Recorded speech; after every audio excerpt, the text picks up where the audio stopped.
Hey folks, well, it's mid-October. Fall, right? Nope. You want to know why? Because hope springs eternal here in Leafland, and we are on hockey's eve. Hockey tomorrow. We're going to break it all down for you right here. You're in the offensive zone, your place for Leafs hockey.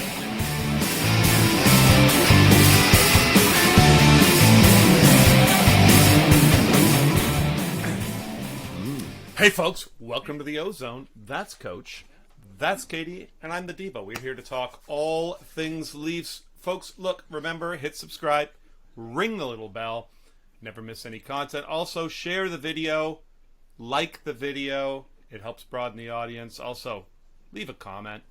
This helps drive the show. We listen, and we take it very seriously. By the way, a very special happy birthday to our loyal subscriber, Pahook Obama. Stay Nice. beautiful, pal. All right. Happy 39th, bud. Yeah. Okay, so the roster's set, right? Well, sort of. The opening roster seems set, certainly at this point. Somehow, the Leafs front office has managed to do it again and get them cap compliant. With mostly the full complement of players, certainly all the stars seem like they're going to be showing up tomorrow night. They're carrying 12 forwards. We're splashing them on the screen for you here. 62 goalies. KD, what are your thoughts on this team?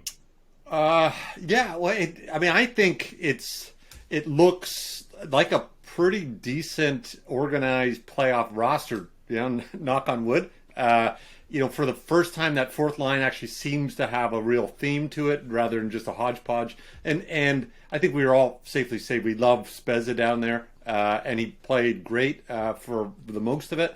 But for the most part, that fourth line was a hodgepodge of guys. It was a mix mash, and it had to be. It didn't play much in the playoffs, and it had to be. You had to hide it. I think for the first time, this bottom six.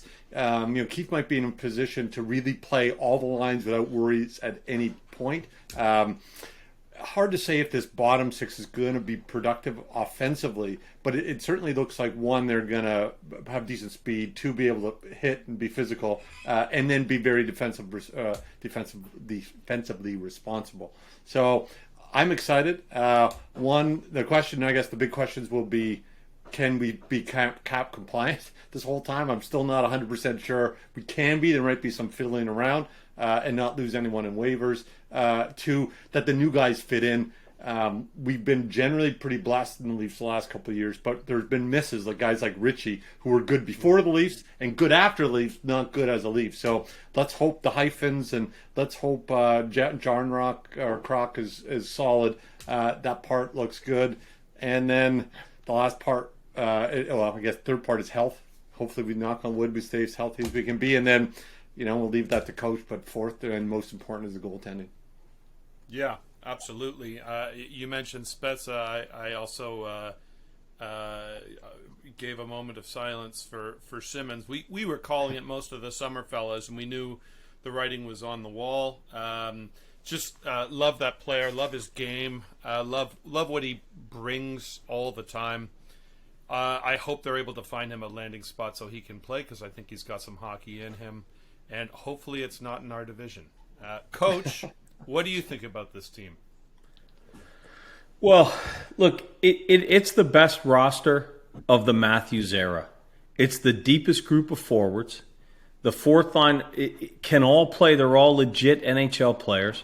Yeah. It's the best D group, especially when Liljegren gets back. Now, we got a little cap trouble when he gets back, but that's a deep D group. You look at the way we started last year, we've added Giordano to that, who is 39, but he was a top four guy for us last year pretty much. Mm-hmm.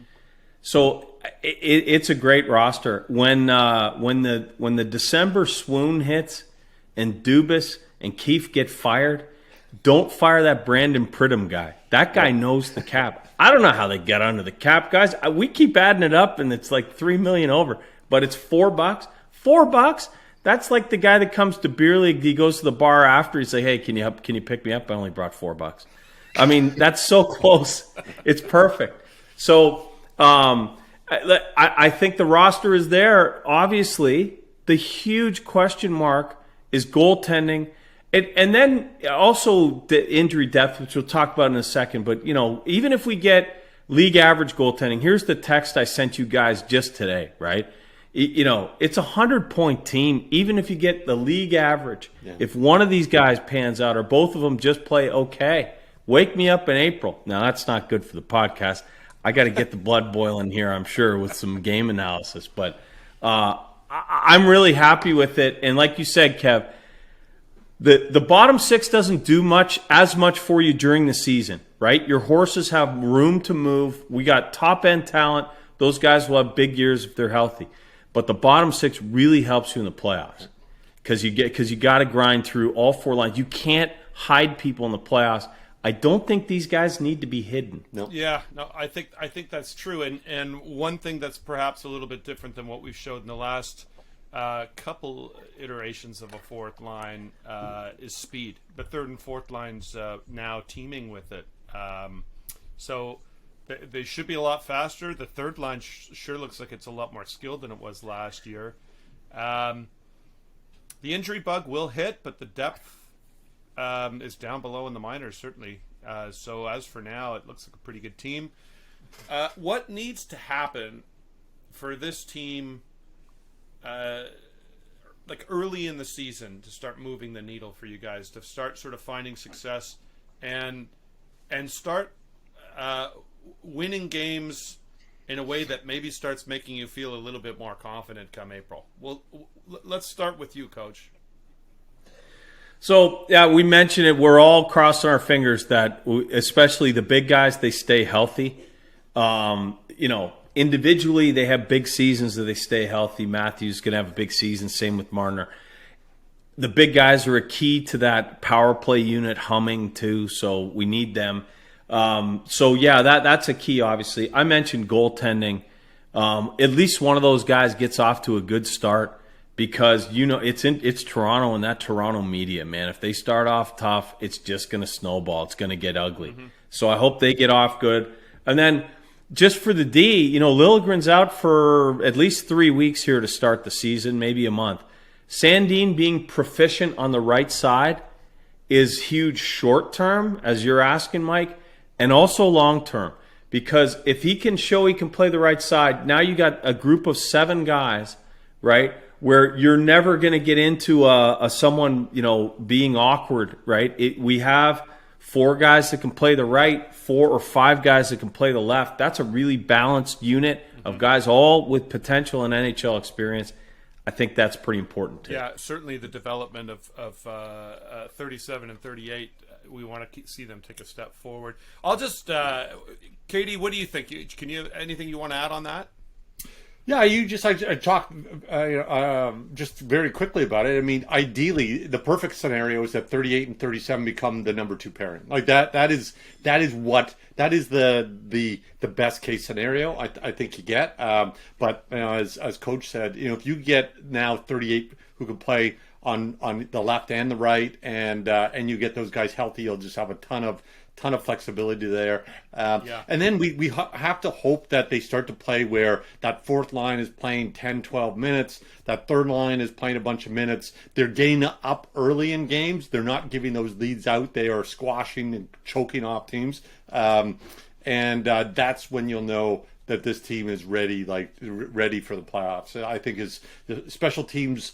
You get the lead early, and then you just start. You put in the bottom 6 to grind out wins in third periods, and that's when these guys are going to be a top seed and going to. No, I agree. Look, for me, it's it's Muzzin returning to form.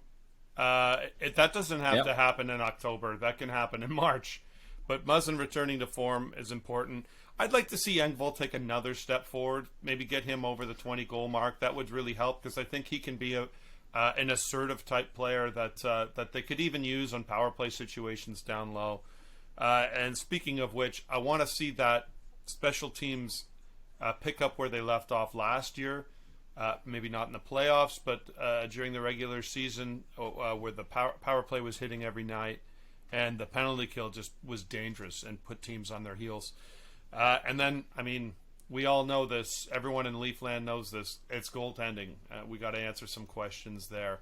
It would be lovely if we could start seeing this team win a couple of 2-0, 1-0 games, even 2-1 games, which has not been their calling card of late. Right.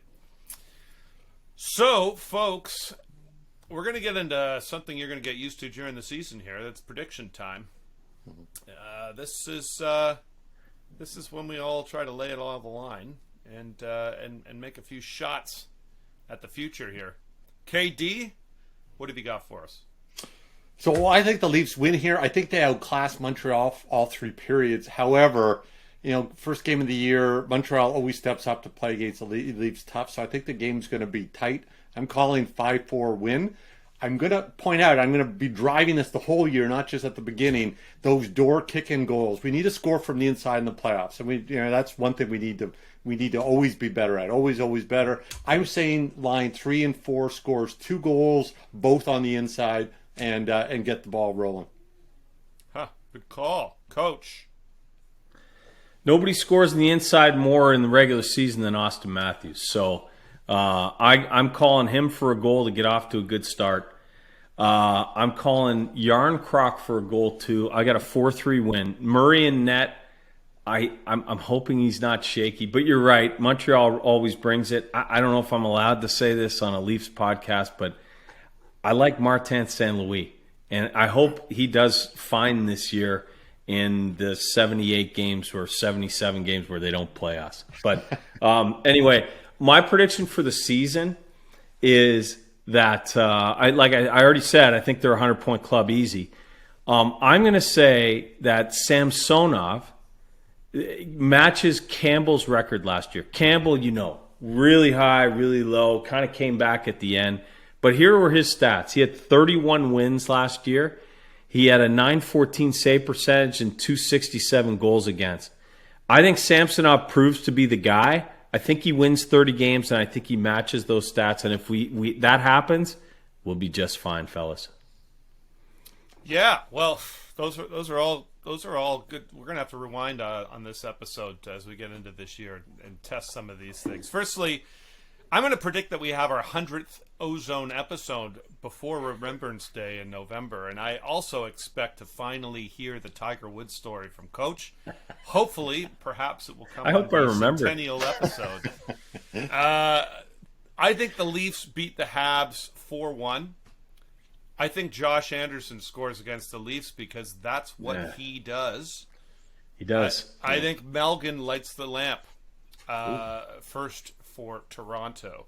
I think Murray will get a shutout in the first week of hockey this year. Lastly, I think the Leafs will win the Atlantic Conference with 112 points. I think the conference is going to squeeze together. Other than Montreal, I think a lot of teams are going to tighten up.